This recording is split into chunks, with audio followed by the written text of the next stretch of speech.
ఈరోజు మనందరం గుర్తుపెట్టుకోవాలి. పోలవరం పూర్తయితే సౌత్ ఇండియాలో ఏ స్టేట్ కూడా వాటర్ మేనేజ్మెంట్లో కానీ అవైలబిలిటీలో కానీ మనతో కంపీట్ చేయలేరు. మనం నీళ్లు వేరే రాష్ట్రాలకు ఇచ్చే పరిస్థితికి వస్తుంది. 3000 టీఎంసీ నీళ్లు సముద్రంలోకి పోతున్నాయి.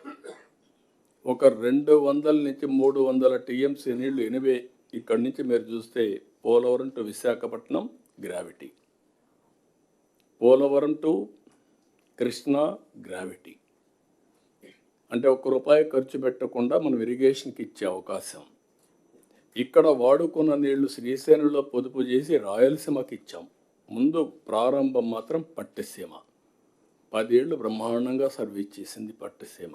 అది లిఫ్ట్. రేపు రాబోయే జూన్ నుంచి గ్రావిటీతో కృష్ణాకు నీళ్లు వస్తాయి. ఇక్కడి నుంచి మనం అనుకున్న ప్రాజెక్టు మీరు ఒక్కసారి గుర్తుపెట్టుకుంటే నేరుగా ఏదైతే మనం నల్లమల సాగర్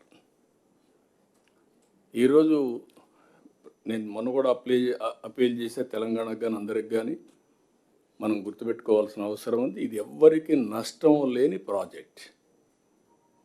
కాళేశ్వరం ఉంది, ఆంధ్రప్రదేశ్కు పైన ఉంది.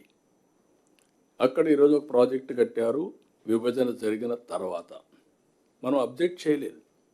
ఎందుకంటే సర్ప్లస్ వాటర్ ఉంది, వాళ్ళు కూడా వాడుకుంటే మంచిదని వాళ్ళు వాడుకున్నట్టుగా క్లియరెన్స్ అని ఇచ్చారు, ముందుకెళ్ళారు. ఈరోజు కిందన ఇది వాళ్ళు వదిలిపెట్టిన నీళ్ళే పోలవరానికి వస్తాయి.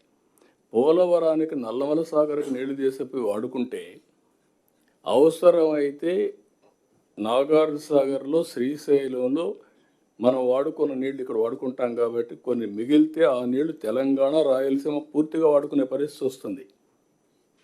నేను ఆ మాటే చెప్పాను. మీకు ఏ విధంగా నష్టం ఇది మీరు చేసినప్పుడు నేను ఏమాత్రం కూడా అబ్జెక్ట్ చేయలేదు, చేయకూడదు కూడా. తెలుగు జాతి ఒకటే, అందరం కలిసి పని చేసుకుంటా అని చెప్పాం. అదే సమయంలో 87% పోలవరం పనులు పూర్తి చేశాం. డయాఫామ్ వాల్ మొత్తం గోదావరిలో కలిసిపోతే మళ్ళీ కొత్త డయాఫామ్ వాల్ కట్టి ఈ సంవత్సరం 87% మొన్నే పూర్తయింది. రాబోయే మార్చికి పూర్తవుతుంది. జూన్ లోపల పుష్కరాల లోపల ఈ ప్రాజెక్ట్ని జాతికి అంకితం చేస్తాం. This is the biggest achievement of this government. I'm thanking irrigation department. ఇంకొక పక్క భోగాపురం ఎయిర్పోర్ట్, ఎప్పుడో రావాల్సిన ఎయిర్పోర్ట్ ఇది, అది కూడా పెండింగ్ పడింది. మొన్నే ట్రయల్ రన్ సక్సెస్ అయింది. జూన్లో ఇది కూడా ఇనాగరేట్ చేసుకుంటున్నాం.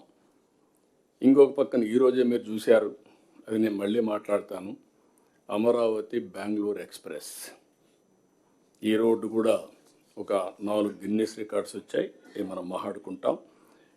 ఇవన్నీ కూడా ఇంకొక పక్కన విశాఖపట్నం ఏదైతే స్టీల్ ప్లాంట్ 12,000 కోట్ల రూపాయలతో మళ్ళీ స్టీల్ ప్లాంట్ని రివైవ్ చేయడం కాకుండా one of the best steel plant